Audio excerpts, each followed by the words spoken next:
Okay guys, good evening. तो आप सभी को नमस्कार मेरा। तो जैसा कि हम सभी को पता है कि नीट एग्ज़ाम हमारा पास आ चुका है almost, and it's just few days और we can even say few hours away from the present date and time. ठीक है, तो बहुत पास है हमारा नीट एग्ज़ाम। तो थोड़ा सा बात करनी ज़रूरी है क्योंकि बहुत सेंसिटिव टाइम है ये बच्चों के लिए, उन सभी एस्पिरेंट्स के लिए जो सीरियस प्रिपरेशन कर रहे हैं। ठीक है, तो जो डिस्कशन अभी करने वाला हूँ ये मैं एश्योर कर रहा हूँ आपको एक बहुत डीप रिलीफ देने वाला है। बहुत सोच समझकर आपके लिए कुछ प्रोडक्टिव बातें लेकर आया हूँ। कोई मोटिवेशन नहीं कि स्ट्रेस मत लो, ये मत करो, वो मत करो, कहने से कुछ नहीं होता। आपको भी पता है, मुझे भी पता है। काम की बात होगी, जो वैल्यू ऐड होंगी, सिर्फ उन चीज़ों को लेकर बात होगी। तो ध्यान से सुनना और डिस्कशन को एंड तक देखना। ठीक है, तो अभी हमारा जो सीरियस एस्पिरेंट्स हैं उन सभी के साथ एक बड़ी प्रॉब्लम है अपने मेंटल हेल्थ को मैनेज करना इस एंड मोमेंट में। ठीक है, तो उसको मैनेज करने की भी बात करेंगे। साथ में एकेडमिकली अब किन चीज़ों पर ध्यान देना है, ये जो एंड का टाइम है इसमें किन मुद्दों को सीरियसली लेना है, किन मुद्दों को सीरियसली नहीं लेना है, उस पर भी बात करेंगे। तो आज की वीडियो को शुरू करते हैं। वीडियो का टाइटल है mental health management before NEET exam. ठीक है, stay calm, stay focus, and obviously you will succeed. तो ध्यान देना, कुछ पॉइंट्स मैं बना कर लाया हूँ, उन पॉइंट्स पर हम लोग ध्यान देंगे और उन पॉइंट्स को आपको भी अ, अभी जो टाइम बचा है उसमें आपको उन सभी पॉइंट्स पर फोकस करना है। तो ध्यान से सुनना और समझने की कोशिश करना। ठीक है, सबसे पहला पॉइंट है हमारे पास, डू नॉट रश। बेटा जी, रश नहीं करना है। होता क्या है ना, आखिरी टाइम जब आता है तो हमें ऐसा लगता है कि समय कम है और पढ़ने को चीज़ें बहुत ज़्यादा हैं। और हम लोग क्या करते हैं, हम लोग ऐसी स्ट्रेटजी बनाते हैं कि एक दिन, 2 दिन या 3 दिन में ही 5 से 6 चैप्टर्स कर लिए जाएं। ठीक है, जो चैप्टर्स अच्छे से आते भी होते हैं हमको, हम अपनी ओवर थिंकिंग से ना अपने मन के अंदर एक ऐसा जाल क्रिएट कर देते हैं कि हमें लगता है कि हमें वो नहीं आता। ठीक है, ये जो विचार है ना, ये जो ओवर थिंकिंग है, ये ऐसी ऐसी प्रॉब्लम्स को क्रिएट कर देती है जो प्रॉब्लम्स नहीं भी होती। ठीक है, जो चैप्टर्स अच्छे से आते होते हैं वो चैप्टर्स भी ऐसा लगने लगता है कि नहीं आते। प्लीज़ इस ओवर थिंकिंग के जाल के अंदर मत फंसना। ठीक है, और जो चैप्टर्स आपको लेट से नहीं भी आते हैं बहुत अच्छे से या वीक हैं, तो अब रश करने से कोई फ़ायदा नहीं कि एक दिन में ही इतने सारे टॉपिक्स कर लेने हैं, इतना कुछ कर लेना है। प्लीज़ ऐसा कुछ मत करना। अगर आप ऐसा करेंगे तो जो आपको ऑलरेडी आता है आप उसके साथ भी अन्याय कर बैठेंगे। ठीक है, जितना आता है बस उसको समराइज़ करना शुरू कर दीजिए। उसके अंदर से कैसे बेस्ट मार्क्स स्कोर किए जाएं उसके बारे में सोचिए। और जो टॉपिक्स नहीं भी आते हैं उसमें कैसे अच्छा स्कोर किया जाए, मैं उस पर आ रहा हूँ। वीडियो के एंड तक बने रहें, मेरे पास उसके लिए भी सॉल्यूशन है। ठीक है, तो ये सबसे पहली बात है, रश नहीं करना है बिल्कुल भी। ठीक है, बिल्कुल भी ऐसा नहीं करना है कि एक ही दिन में आप केमिकल इक्विलिब्रियम, आयनिक इक्विलिब्रियम, साथ में थर्मो, साथ में और लेट से इलेक्ट्रोकाइनेटिक्स, सारे ही चैप्टर्स को रिवाइज करके सारे ही चैप्टर्स के 100 क्वेश्चन एक ही दिन में करने हैं। ना ना, बिल्कुल मत करना प्लीज़। ठीक है, कोई मतलब नहीं है। ठीक है, बहुत एक्सपीरियंस और रिस्पॉन्सिबिलिटी के साथ बोल रहा हूँ, आप अपना नुकसान कर बैठेंगे। ठीक है, रश नहीं करना है, पहली बात। ठीक है, अगली बातचीत पर अगर हम लोग आएँ तो बेटा जी, अगली बात है कि जितना आता है उतना अच्छे से करना है, लेकिन साथ में surrender to the universe. It is smart enough to pay what you deserve.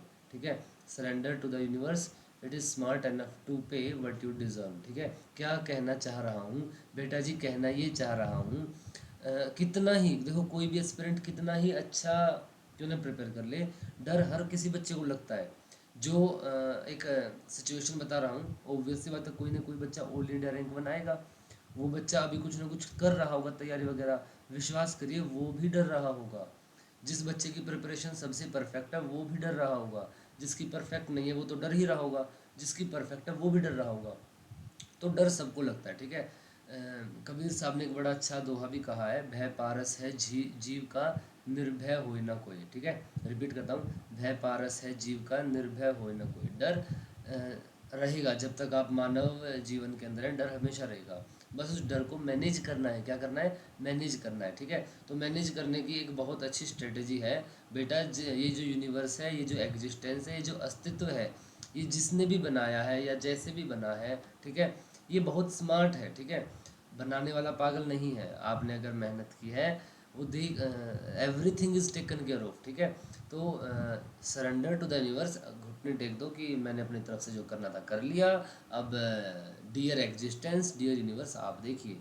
ठीक है, यस और no, surrender to the universe, it is smart enough to pay what you deserve. ठीक है, क्योंकि आप देखो, अगर ऐसा नहीं करोगे ना, तो अभी आखिरी टाइम में आप बहुत ज़्यादा ओवर थिंकिंग कर बैठोगे, तो वो चीज़ फिर बड़ी खतरनाक है। ठीक है, वो मतलब उससे होता क्या है, जितना आपको आता है आप उतना भी गलत कर बैठते हैं।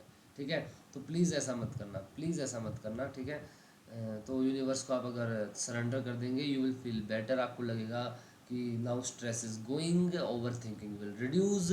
एंड ऐसा होता है, it is tried and tested. Meditation में और क्या होता है, जस्ट लीव, सरेंडर कर दो, जो होगा देखा जाएगा। ठीक है, दैट इज़ समथिंग जो बहुत आपको मेंटली वेलनेस की तरफ लेकर जाएगा। ठीक है, यस और नो। फिर आता है एक एकेडमिक बात, और just focus on smart tricks. अगर आपको अभी भी कुछ पढ़ना है तो बेटा जी कुछ स्मार्ट ट्रिक्स पर ध्यान दीजिए। स्मार्ट ट्रिक्स से मेरा क्या मतलब है, फॉर एग्जांपल हमारे पास बहुत सारे टॉपिक्स ऐसे होते हैं जहाँ से क्वेश्चन आना ही आना है। मैं केमिस्ट्री में बात कर रहा हूँ, केमिकल बॉन्डिंग में वेस्पर से क्वेश्चन आएगा ही आएगा।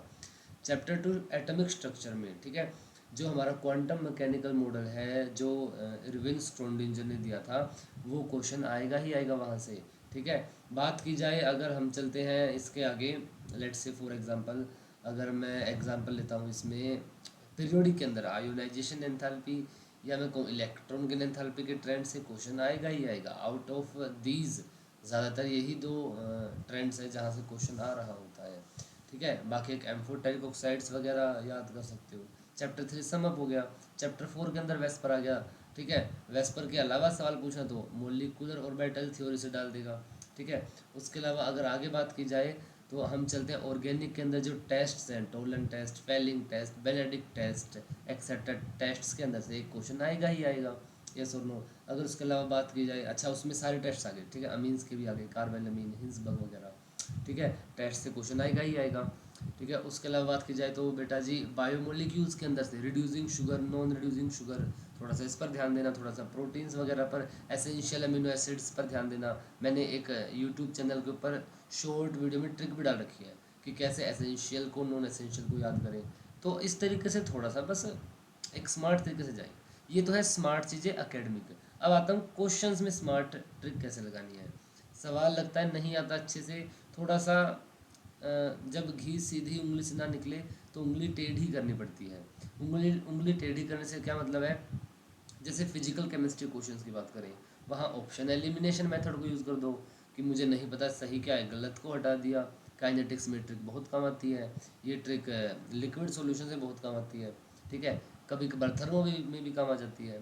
तो गलत ऑप्शंस को हटाया, सही ऑप्शन तक पहुंच गए। ठीक है, क्वेश्चन में कुछ समझ नहीं आ रहा तो आपने यूनिट्स की हेल्प ले ली, ये चीज़ अगेन काइनेटिक्स में काम आ जाती है। आपको ऑर्डर नहीं दे रखा, यूनिट से आपने ऑर्डर निकाल लिया। ठीक है, और अगर बात करें स्मार्ट ट्रिक की, अगर ऑर्गेनिक के अंदर आते हैं, ऑर्गेनिक के अंदर भी स्मार्ट ट्रिक लग सकते हैं। कैसे, कोई रिएक्शन दी है, प्रोडक्ट पूछा है, क्लियर दिख रहा है कि इस रिएक्शन में तो ग्रिगनार्ड रिएजेंट है, तो ये प्रोडक्ट तो बन ही नहीं सकता, वो प्रोडक्ट काट दिए। इस प्रोडक्ट में तो जब इंट्रामोलिकुलर अटैक हो रहा है तो 5 मेंबर की रिंग बननी चाहिए, 6 मेंबर वाली रिंग काट दी। तो इस तरीके की बातों पर थोड़ा सा ध्यान दें, ये चीज़ें बहुत काम आती हैं। मैंने यहाँ तक बोल देता हूँ, मैंने ऐसा भी देखा है कि जिन बच्चों ने इन ट्रिक्स को लगाया है, और उन जिन बच्चों को कम नॉलेज है, वो ज़्यादा स्कोर कर रहे हैं। मैंने बहुत टाइम एंड अगेन, अभी मैं पिछले 1 से 2 हफ्तों से जो स्टूडेंट्स हैं उनके साथ इन्हीं चीज़ों पर मेहनत कर रहा हूँ। ठीक है, उनको मैंने प्रॉपर एक ऐसी लिस्ट प्रोवाइड करी है। ठीक है, कैसे स्मार्ट ट्रिक्स अभी जो मेरे माइंड में आ रही मैंने आपको बता दी। तो just focus on smart tricks. तो बेटा जी स्मार्ट ट्रिक्स पर फोकस करना है। ठीक है, और सरेंडर कर देना है, जिससे ओवर थिंकिंग रिड्यूस होगी। छोड़ दो, सब ध्यान रखा जाएगा। मेहनत किया तो स्मार्ट है भाई, यूनिवर्स बहुत स्मार्ट है। ठीक है, ये सुन लो। उसके पहले बात की हम लोगों ने, रश नहीं करना है, रश करने से क्या नुकसान है वो देखा। मैं ऐसे और कुछ ट्रिक्स भी बताता रहूँगा आपको विद टाइम, जब मुझे कुछ लगेगा। अगर आपको किसी भी टाइप की कोई क्वेरी है तो आप मुझे कनेक्ट कर सकते हैं। ठीक है। तो हम उन सभी प्रॉब्लम्स को लेकर बात कर सकते हैं। अगर आप मुझसे कनेक्ट करना चाहें तो you can comment in the video, और यू कैन डीएम मी, ठीक है, on my social media accounts, ठीक है, ये सुनो। तो हम यहाँ पर एंड करते हैं अब इस डिस्कशन को। I hope you are doing a great preparation. Thank you guys, bye bye, take care and believe in your self, you are going to perform great. My best wishes and blessings are with you. जितने भी मेरे पुराने students हैं, मैं उन सभी को भी ये बात कहना चाहूँगा जो ऑफलाइन पढ़े हैं, ठीक है, my best wishes are with you. और आप सभी को एक बात और कहना चाहूँगा, सभी पुराने बच्चों को, किसी भी टाइप की प्रॉब्लम हो तो कॉल करिए, बात करिए, बिल्कुल भी ऐसे टाइम पे ओवर थिंकिंग करने से बचिए, ठीक है। Okay guys, bye, take care, all the best, good night बच्चों।